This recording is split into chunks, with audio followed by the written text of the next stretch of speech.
everybody. Welcome back to The Verse. It's your host, Jay, and I'm back again with another professional level guest, which means that my show is becoming legitimate, which shocks me. So, would you care to introduce yourself to our audience? Sure thing. I am Jules. Some know me as Miss Jules.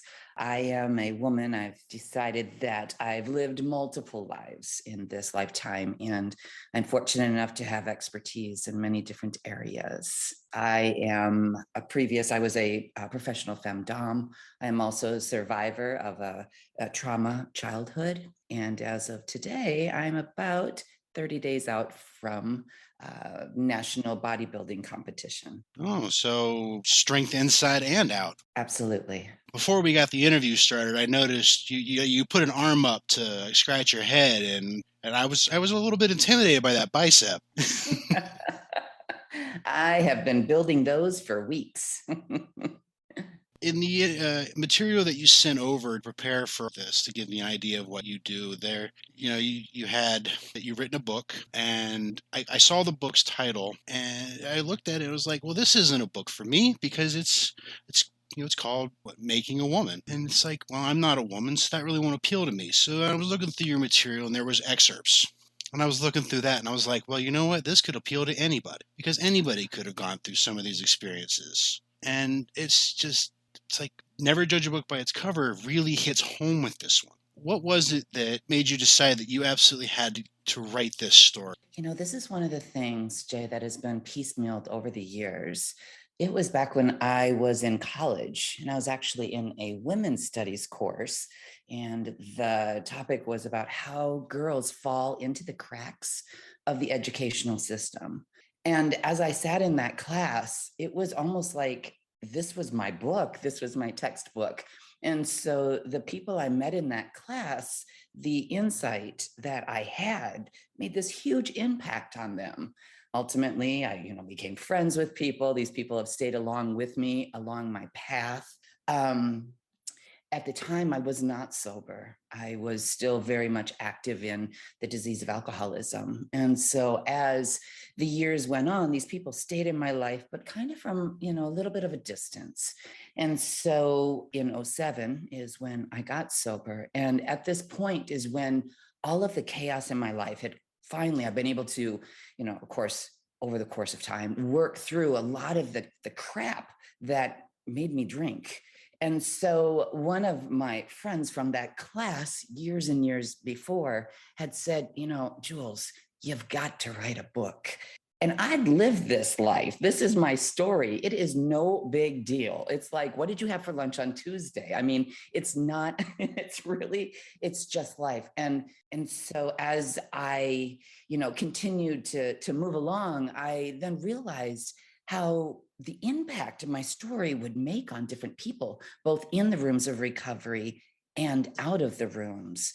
And so again, over the course of time, I started to just put little pieces together, because one of the things with my disease of alcoholism is there was a lot of blackouts. And so for me to actually put together a timeline, that didn't successfully happen until probably year 8 of sobriety. So fast forward again, it's like I've evolved. All of these amazing things have now come to fruition. And then I just finally found this spot where it was like, okay, it's time. And so then it was pretty much the beginning of this year. We put things in motion, and this beautiful book was pretty much created. It's definitely her own entity. Well, there's definitely a lot to get into in terms of the story of the book. Just the excerpt, there was abuse, and there was mentions of alcoholism and drug abuse, and it's just there's such a compelling story in all of it, and the fact that you had to live through it in order to tell it And then the fact that you did live through it and you're able to bring it up in your mind enough to relay it to the world is just a whole level of strength that some people just don't have. So if other people were to go through similar experiences and they wanted to tell their story, but they didn't quite have the bravery, like they were afraid that if they told the story that it would change how people did them, it would affect, some other aspect of their life. Is there any advice that you would have to be able to give them to try to help them draw that story out? Backing up a couple steps, when I first got sober and I first started to feel this sense of clarity, I'm telling you, Jay, I wanted to scream it from the rooftops. I wanted everybody to know how amazing it felt not to wake up with regret or fear or the long list of other emotions that you can wake up after a full night of drinking. And so for me, it was this process of I had to kind of turn inward first and just really find out, like, what makes me react this way? Why is it me of all people? Why do I choose to stuff down this particular emotion? With mine happened to be, alcohol. And that's really where that shift started to take place. Because for me to get to this space that I'm in right now, as you and I are talking, and for me to be so open about sharing this, it starts back to that inventory, to be able to go inward and be like, oh my God, I completely messed up. I was a jerk, to like own my stuff. But more so, instead of like the guilt trip and all that, the kind of beating yourself down, it's more the understanding of like, oh, I lived in rage because I was afraid. I was afraid because of what happened when I was younger. I, spoke rudely to that particular person. I'm not a bad person. Something got triggered within me. So it's the process of seeing what is it inside that makes the outsides the way it is. And so then as that momentum starts taking place, and keep in mind, I mean, source is just, I call them gods in skins, like just you, even Jay, we're talking and we're communicating and we're reaching out to people around the world. I mean, this is how, for me, this is how my source works. And so as this, continues to move forward, the things that I used to be insecure about or fearful about, or heaven forbid, like did not want to get vulnerable about, I've had the opportunity of the people who've crossed my path along the way who shared their stories too. And piece by piece by piece is how you get the momentum, I think, to be able to, be sitting here in this chair with you saying, this is what happened and this is what I did to get to where I'm at today. And we are all very grateful that you are here with us today. Oh, thank I'm you. I'm very sure that there's going to be quite a few people listening to this interview that are going to take something in a positive way. Good. You mentioned earlier something about having lived multiple lives. Would you care to kind of explain what you mean by that, and roughly like how many lives would you say you've lived? That does sound a little bad, doesn't it? I don't have multiple personalities. I'd like to clarify that. But the different lives I've led, when I was growing up, we didn't have a lot of money. In fact, we were existing at a survival rate. My mom had very limited resources, both financially and mentally. I mean, she didn't go to a counselor when she was younger, or heaven forbid, when she was a parent. So her teaching skills, her parenting skills were what she learned from her parents. So she was very limited in the resources, and which ultimately then came down to me. And so while she was parenting me, she did the best she could, but didn't realize the impact that kind of like that legacy she was carrying on. So the first stage of my life was my biological father was an alcoholic. You'll read in the book that he attempted a family suicide when I was 6. This is the sort of environment that I grew up in. I grew up with the defenses, and emotions were they were weaknesses. If you cried, that meant that you broke. And so as this continued, and my mom took that, we'll say that bag of tools, her parenting tools, and then moved from one marriage to the next marriage, Well, then, of course, toxicity kind of attracts more. And so then, I just evolved right into this larger family with a lot more toxic energy. And so as I'm going through these phases, I'm building up these armors, these layers of armors, until I drop out of school at ninth grade because the counselor said, Jules, you're probably not going to make it here. And pretty much gave me the green light to drop out. So now I'm catapulted into this adult life with very childish tools. And again, here I am, like fending for myself. And so as a chameleon, one of the tools that I had learned, I was able to shift to what people wanted me to be. Some people call it people pleasing. I just love the word chameleonizing. And that's how I survived. I wasn't looking to go, be taken care of. The relationships upon relationships, what they did is they allowed me a platform that I could get a little my feet underneath me. And so I would become who they needed me to be. If that meant that we were, in 4x4 trucks, playing in the mud on the weekends, or if that meant that I was wearing, 5-inch heels and we were going, to the theater on Saturdays. That's the way I survived. And I think by doing this, now looking back, it's a total gift because I got to walk in so many different people's shoes. And so now today, of course, I'm totally grateful that the only shoes I walk in are my own. And, sometimes they're just flats. They're not high heels quite yet. But everything about me is because I've created who I am.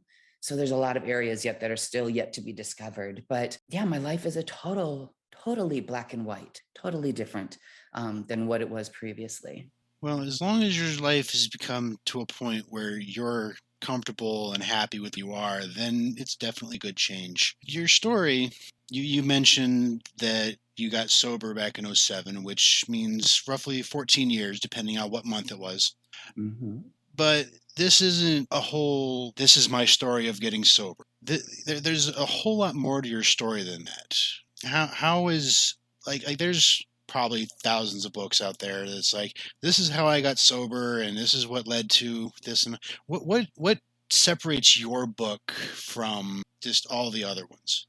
I didn't get sober just to stay sober. In other words, there are people, as you've recognized, life before sobriety. I mean, let's face it, getting sober and just staying there would be just fine. I would be completely content with that. But what I found is as I was getting sober, I continued to, we call it a higher power. I call it source. Some people call it the universe, the great divine, whatever you want to call it, something that was bigger than me. And because I lacked all of the trust and intimacy growing up in those environments, when I got into sobriety, it wasn't like I automatically got that. So I started getting sober, but my real main connection was with that source. And so I did not trust people. I don't want your input. I don't need your help. I'm just gonna, I really was just one of those that pushed it away. And I think what has happened is that then I didn't get distracted by anybody else's dogma or the way that it should be done or not be done. I didn't even get those options because I didn't even consider them. So I continued to just, again, it's that authentic self. It was totally about what felt good to me or bad to me. And as I cleaned up kind of the mess of my life, I was able to really, really see that. And so again, it's like, that's where that momentum started. And I just continued, instead of just finding that source and kind of like settling down with my little cup of coffee saying, this is going to be it. I continued to challenge it because the rage that was out there or within me before was also in there as I got sober. So at one point in time, I had said, to this source, like, listen, if you're going to keep me sober, then you know what, I need 100%, I'm going to give you everything that makes my life a mess.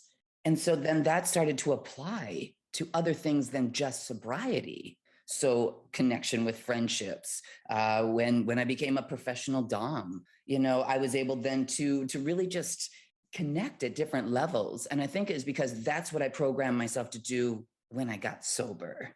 I don't know if any of this makes sense because it's very much on an energetic level, but I am comfortable walking through fear fear that usually will paralyze people or just make them avoid it altogether. I know the best is on the other side of that fear.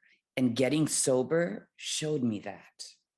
Yeah, it does. It all makes sense. It's not something that I personally can relate to because I've never had to deal with, trying to get sober or anything.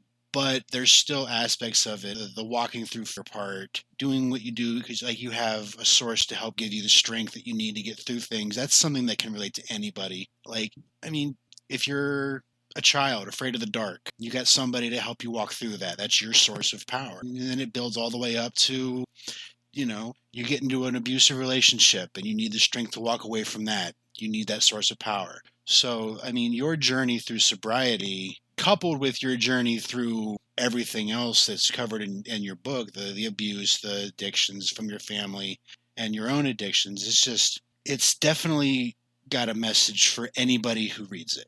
And that's not something you see in a lot of stories like that. A lot of them are just like, this is a book about sobriety, and that's all it is. There's so much more than getting sober. So, as this is a kink, fetish, and sexuality podcast, I would be very remiss if I didn't discuss the professional dom aspect of what you were mentioning. How did you get into that?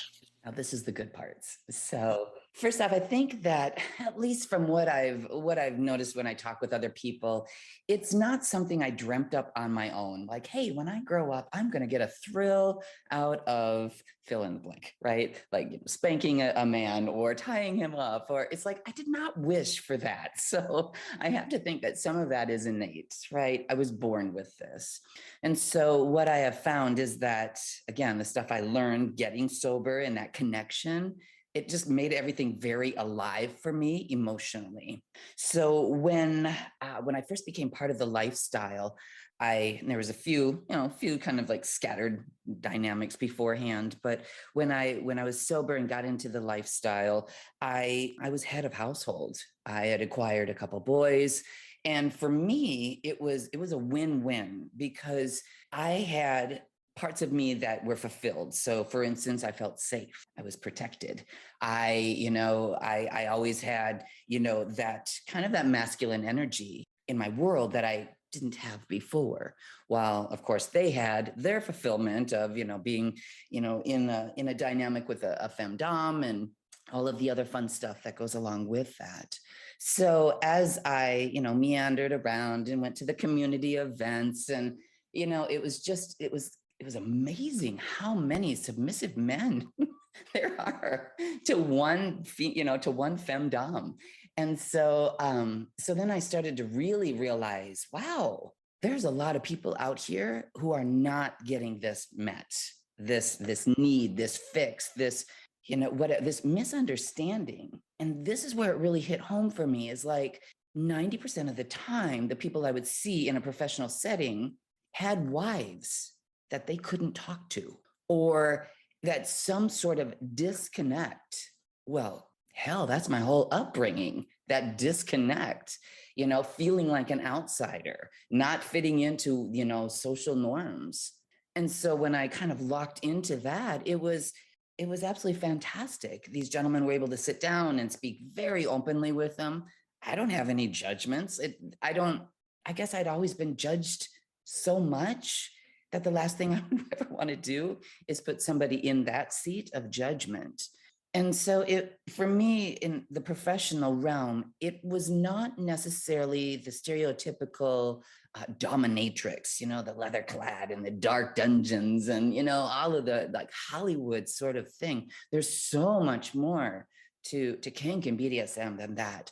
And for me, it was that psychological aspect. It was that, the female disciplinarian, with a little sexy twist to her. These are the things that I really could, kind of move into that space. And perhaps it was like a chameleon again, but it was authentic.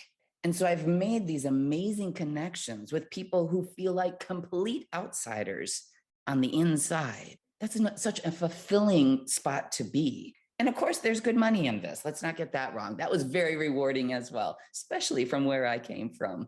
But so much more than that. It's I mean, I have relationships through email and whatnot of clients I've seen probably, 10, 12 years ago who just check in on me, So for me, that's how all of this evolved into this more mainstream. But once again, I don't fit into the social norms of, the dominatrix and everything I just described. So it's definitely another authentic path of mine.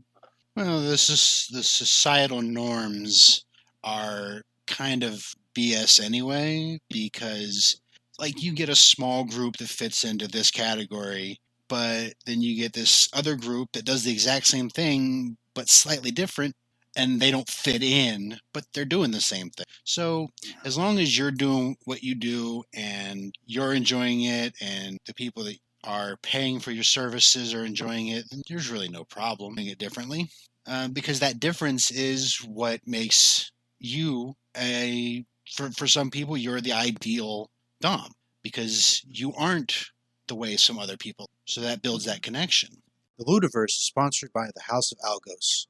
Go to gumroad.com/House of Algos for a wide number of recorded classes on BDSM topics, including mindfucking, negotiation, knife play, fire play, flogging, whips, developing your dom or sub side, finding play partners, and much more. And use discount code COMMUNICATE, COMMUNICATE, for 10% off of any purchase. That's House of Algos, HOUSEOFALGOS.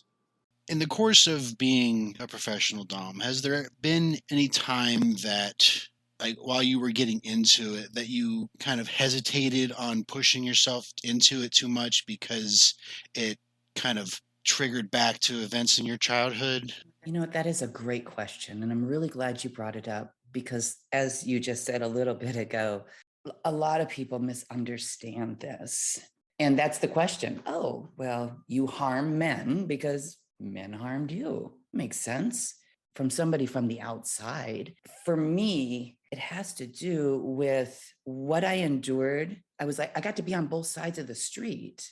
Right. And so for me and how my makeup, maybe other people are different, but for me, it's like, I know what it's like to be on that other side. So for me to be able to be on this side and actually provide a space, provide an area with total acceptance and actually encouragement, those are things I would have died to have growing up.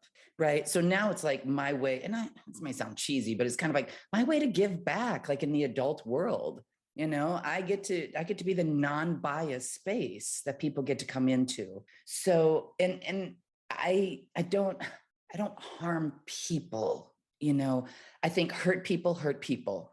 I'm not hurting anymore. I don't have any of that in me anymore. I guess if I would have picked this up when I was, still drinking, that would probably be the stereotypical, that would be a whole different situation. But that's not the case. In fact, it's totally in more of a nurturing environment than anything that would ever be seen as harmful. It's that fine line between causing pain and hurting someone. Exactly. Yeah. So bodybuilder, professional Dom, not your traditional feminine kind of activities in your life. So, like, what do you say to people who, like, question your femininity? And what exactly is, femininity to you? That is one of them. As I was starting to build muscle, I remember one of my friends said, don't get too big. It's kind of like, hold on. Let's face it, like this is a body. My soul gets to live in this body. Some people put tattoos on it. Some people, color the hair. Some people make it big. Some people make it small. They dress it this way. That's it. Like I put muscle on it. So for me, it's just something I personally enjoy. I think the body is miraculous. And it's absolutely, when it's sculpted beautifully, that's where the word temple comes from for me. And so for me, femininity and that feminine energy, that's what's within. For me, that's something that I express probably 80 to 90% of my time. There's the masculine side of me, absolutely. And so that is where, when I'm in the gym and I'm training, and I can shift into that energy more. But when I put on a pair of heels and I go out to dinner, that is 100%, that's my feminine side. So, and maybe too, as you've asked this question, it's like, it's not just one or the other. Maybe that's what's different, because a lot of times when I see people who, females who get into bodybuilding and they shift so far over that you're like, oh my gosh, that doesn't even look like a girl anymore. I think what it is that I shift back and forth very fluidly and very comfortably. And perhaps that's because I have the experience of chameleonizing. I can do that. I can put that mask on, I can shift. So, and now I know which one feels best for me. And that's definitely my feminine side. My gestures are very feminine. Even in the gym, I've been called out on, you just kind of slide out of that machine. It's 100% me. Well, I mean, in the last couple years, the whole gender binary thing has been seriously thrown into question and broken down anyway. So, the rules of this is feminine and this is masculine is so blurred anymore, because just this is human. Mm-hmm. So, but there's something to be said for, embracing. If you want to be feminine, embrace your femininity. If you want to be masculine, embrace the masculinity. Just embrace who you are. Right? That authentic self. That's what, when I see people who are struggling with transitioning or those sorts of things, I mean, and same with people who lose a lot of weight, it's like, oh my gosh, the drive you have to be authentic is so admirable. I wish I had a sliver of that sometimes, to go against the norm and just to be 100% yourself. That's magnificent. So, do you have any plans on writing any future books? Maybe going more in depth into your experiences in femdom or the bodybuilding world? I do. And both of those, I think, are pretty saturated right now. An area that's really opened up for me in the last few weeks, actually, is sexual trauma and how it affects being in the open marriage, open relationship sort of lifestyle. There's a lot to be unfolded in that area, and I see it amongst the community I'm involved with, where there's definitely an area in there that I can definitely use my voice from my experience. And I think I still have some little bit more discovering to do on that, but I think that might be the next avenue.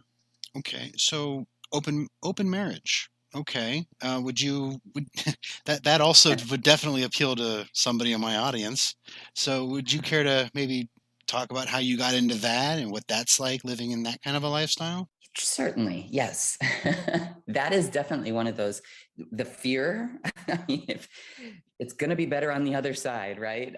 There is a lot of uncertainties. I think it is easy for me to maybe engage like in a one night stand and then just let that person go. And, but when it came to like this, my intimate relationship and actually, we'll say sharing my significant other, a whole other side of me like kind of flourished up. Like I had bouts of jealousy and insecurities, and it's like, oh God, I thought I got over all this. But again, it's working through that and figuring out different tools to get through that. I personally believe, and perhaps it's because of the different layers of my existence, I believe that not one person can fulfill all of that. Right. As you've mentioned, a professional dom, a bodybuilder, I'm a woman in recovery. Those are three entities right there that would be very difficult for one person to fully understand and fulfill. And so I'm very comfortable with the idea that we are not meant to be monogamous.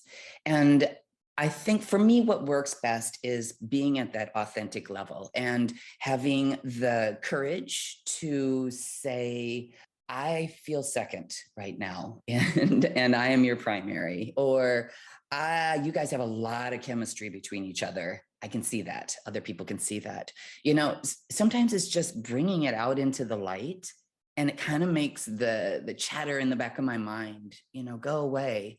And then there's one in particular that it never went away.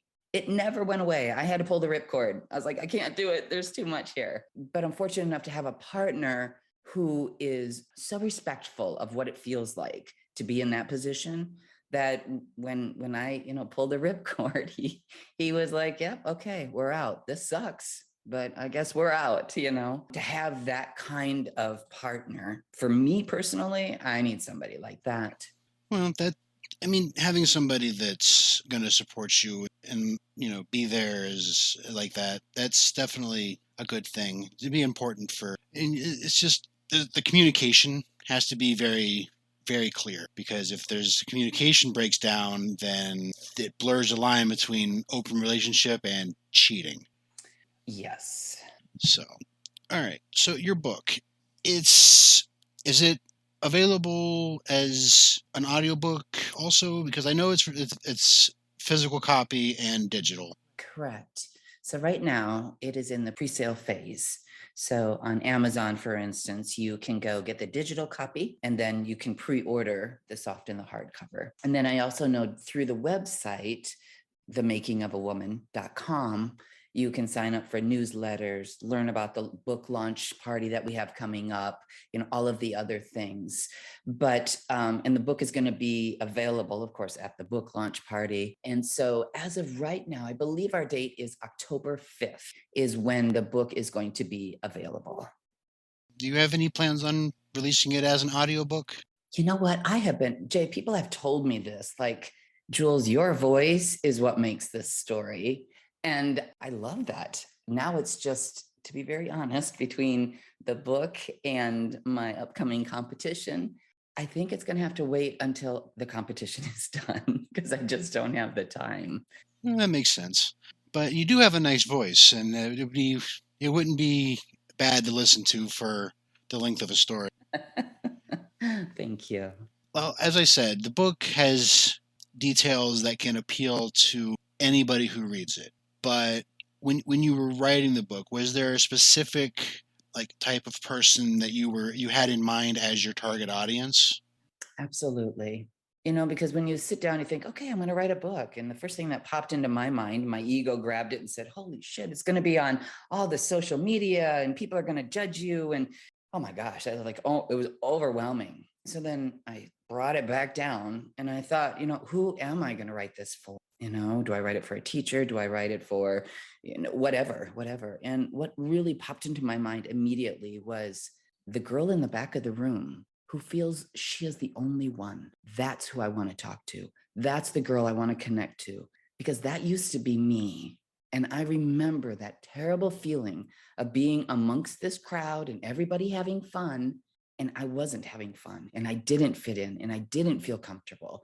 And I know that they didn't have, the things that I was carrying around, guilt and remorse that I did. So that's really the girl, that the man or woman, be honest, but that person in the back of the room, that's who I want to talk to. That's a good audience, because they're the people that need somebody to talk to. Mm-hmm. Well, most of the time. Sometimes they're back there because they just want to be left alone. Mm-hmm. So I haven't really got a chance to go through all. You were kind enough to send me a digital copy of your book, which I do plan on reading, because just the excerpt that I browsed through was just grabbed me right away. But from the traumas of your childhood, and then there was addiction later on in adulthood, what was the trigger that was just I need to make a change in my life, that turning point? What would you say would that be for you to get to where you are now? Some people refer it to as hitting bottom. I think I bounced on the bottom quite a few times. I got to this point where I'm like, I am just tired of being tired. I was tired with everything that I went in 110%, great enthusiasm, and it would fall apart. Everything from the relationships to the jobs to everything I touched seemed to just become a mess. And it just got to the point where I started to lose that drive. And that's when I knew that something had to change. But to be honest, it wasn't me who changed it, which is kind of interesting. I don't know if it was right after I had, mentioned I'm tired of being tired, but next thing I know is I'm sitting in the back of this truck, one of my friends, say a Blazer or something of that sort. And I had nonchalantly mentioned, God, I just wish I didn't drink so much. And the two people in the front seat were both in recovery. their little antennas went up like immediately, and they started asking some questions. The one in the passenger seat started to get on the phone, and within 30 minutes of me just throwing that out into the air, I was sitting in the rooms of recovery. And at that point, I have never gone back to that other space. So I wish it was something as Tuesday at 2:00, I just made the decision. Alcoholism isn't that way. I don't have control over it. So that was definitely a source thing by, me just letting that roll out of my mouth, and within a blink of an eye, I'm sitting exactly where I needed to be sitting. Yeah, a casual comment to just the right people. Mm-hmm. Yeah. Yeah. Is there anything involving the book, the trauma, the femdom, the open marriage, the weight, anything that we've covered that there's some detail that we haven't gone over that you think is very important that somebody needs to know? I think the common thread of all of those that you just spoke of is truth. That's what that is all a product of. Meditation is a really big tool for me, and I use it often. And it may be for, a few minutes, it may be with a notebook in hand, it may be listening to a guided meditation, whatever I feel that I need. Spending time in stillness is something that we don't do. If you think about it, right when we wake up, we roll over, we grab the phone, and we plug in into all of the chaos and all of the, there's all the negative energy, all that hype. And I think the reason why these areas of my life are successful is because, one, they're true to me, but in order to find that truth, it was being able to go in and mend the things that were broken or understand the parts that needed to be healed. That's really where everything branches from. So, The Making of a Woman from the Inside Out, available now digitally, very soon physically, and in the future, hopefully audibly. Yes. So, it's been wonderful talking to you. I thank you very much for reaching out to me to be on the show. The website that you mentioned, themakingofAwoman.com. Yes. Okay. I'll make sure to add the actual link to that in the show notes at the end if anybody would rather just click a link than type it out. But aside from that, do you have social media or a YouTube channel, or is all of this available just on the website? Everything is available on the website. We have, I have a YouTube, I have a Facebook, I have an Instagram. I'm stepping up to TikTok. So yeah, that's a dark hole. There's another fear, right? I'm going to step to the other side. Damn it. But yeah, everything that you need to find is going to be on the website. And of course, there's a spot on there with a newsletter that keeps you up to date as we're, evolving through the different phases of the launching of this book. I'm very excited. And Jay, I appreciate you taking the time to, sit down and talk to me about a world that not many people are familiar with, and I'm grateful for that. Thank you. Well, thank you for giving me an insight into a world that I otherwise wouldn't know. There's some things that I could have gotten from other people, but your personal experience I only could have gotten from you. Beautiful. Thank you. So October 5th. Yes. Okay, everyone be looking for that. And in the future, if something tickles your fancy and you want to come back on and maybe you write another book and you want to talk about it, you can get a hold of me. Yes, let's do that. And if anybody out there has any questions, comments about anything that's been said today, feel free to contact me. I'm on all social media. Email ludiversepodcast@gmail.com. It's right there in the show name. It's easy to spell. But I have to give a shout out to my financial supporter, Zachary Hale. And if anybody wants to be on the show with any topics, let me know. But until then, keep communicating, keep each other safe, and remember to have fun. Bye. Thank you for listening to Ludiverse. If you have any questions or comments, contact us on Twitter or Facebook. Just search for the Ludiverse. Remember to rate and review wherever you listen. If you want to help support the show, please consider donating to our Patreon.